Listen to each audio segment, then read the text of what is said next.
Hello, friends and followers. I was doing some research the other day on Oregon Department of Corrections, and a link came up for the Advisory Council for the Oregon Correctional Enterprise, which is the prison industrial complex, which is a jobs within inside of the facilities. So within looking at this website, I was able to find a man named Kevin Mannix. Kevin Mannix is a bill writer for criminal justice. He is the one that is at fault, in my opinion, for mass incarceration in the state of Oregon. If you look here, it says Kevin is the author of 5 successful citizen initiatives, Measure 10, 11, 17, 40, and 73. So Measure 11 is a mandatory minimum sentence. Depending on the charge is dependent on if you fall under the Measure 11 guidelines. If you fall under those guidelines, and you get, say, 6 years for that conviction, then you are doing day for day time. There's no work program or anything to get any time taken off of your sentence. So to me and others that I have talked to believe that it is a conflict of interest for Kevin Mannix to be on the advisory board. It says on their website that work as volunteers. They don't make no money to be on the advisory council. Why would he want to be on the advisory council and not make no money? To me, it doesn't matter, but what matters is that he's part of this bill writing and is part of the reason why there's so many people incarcerated within the state of Oregon, because he wants to keep the Oregon Correctional Enterprise going, so he'll put bills through to be able to make the AICs stay in longer, to be able to run these businesses on the inside. There's many different businesses that are ran within the facilities. They do printing, which does most of the printing for the state of Oregon. They have the mail room, which does mailing and OHP paperwork and insurance. So yeah, they see all your addresses if you are getting state assistant. What else? They do the DMV call center. They do laundry, woodworking, cabinetry. They do furniture, and they put that furniture within different things within the state of Oregon, like libraries and stuff like that. So a lot of the stuff that you guys see is things that are done on the inside for bare minimum money. So Kevin Mannix went into Coffee Creek. He wrote a little article on the Oregon Business Journal website. And this is the article. It says, Oregon Correctional System, a call for reform and support, written by Kevin Mannix on December 3rd, 2024.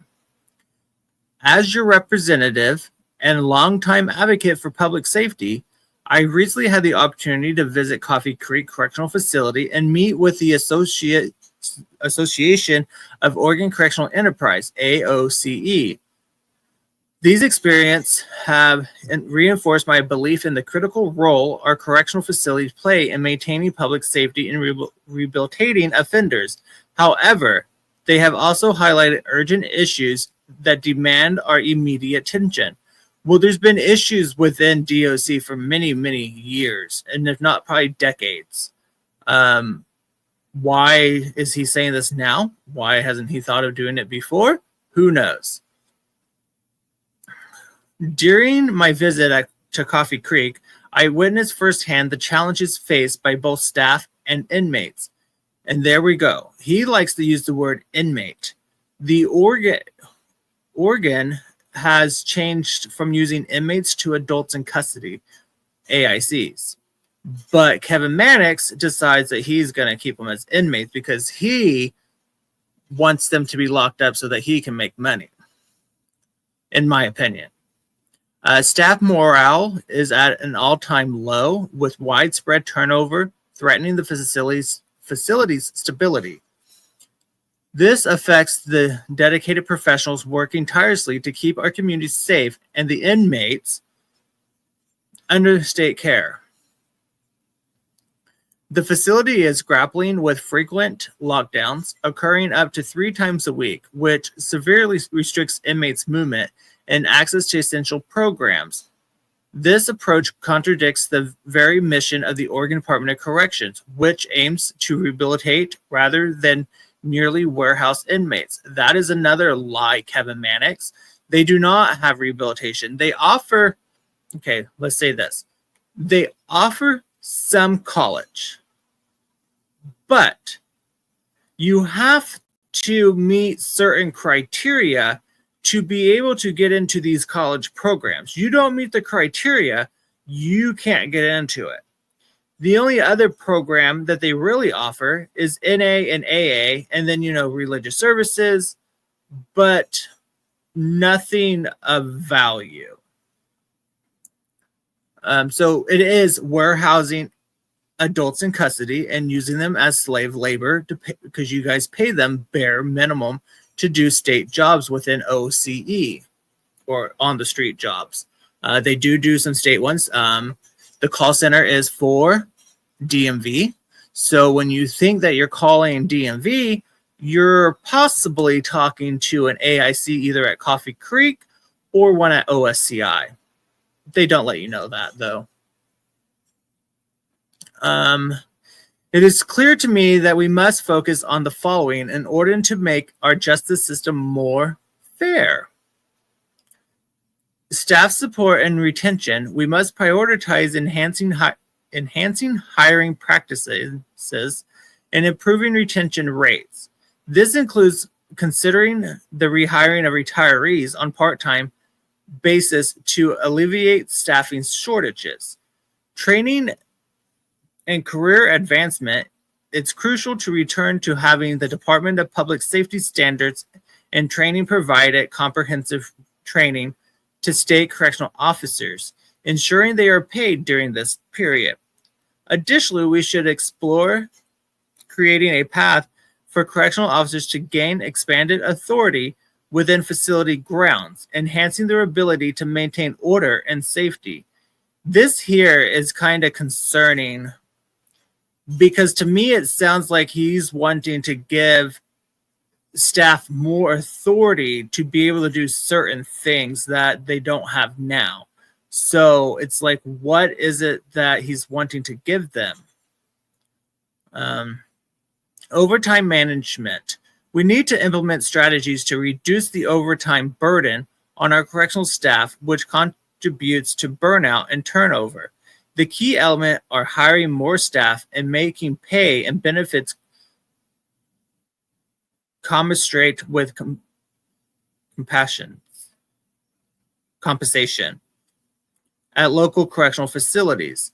Task for evaluation. I have requested legislation to establish a task force that will thoroughly evaluate the operations of Oregon State correctional facilities with a focus on staffing and the issues mentioned above. Our correctional facilities are the backbone of our public safety infrastructure.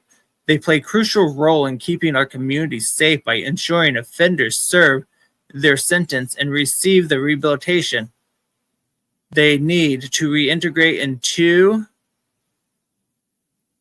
society successfully. The current challenges at Coffee Creek and other facilities undermine this vital mission.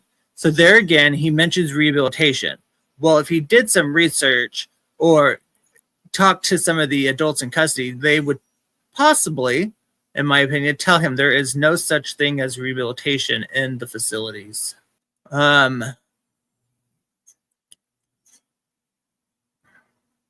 So he's wanting to reform stuff within DOC.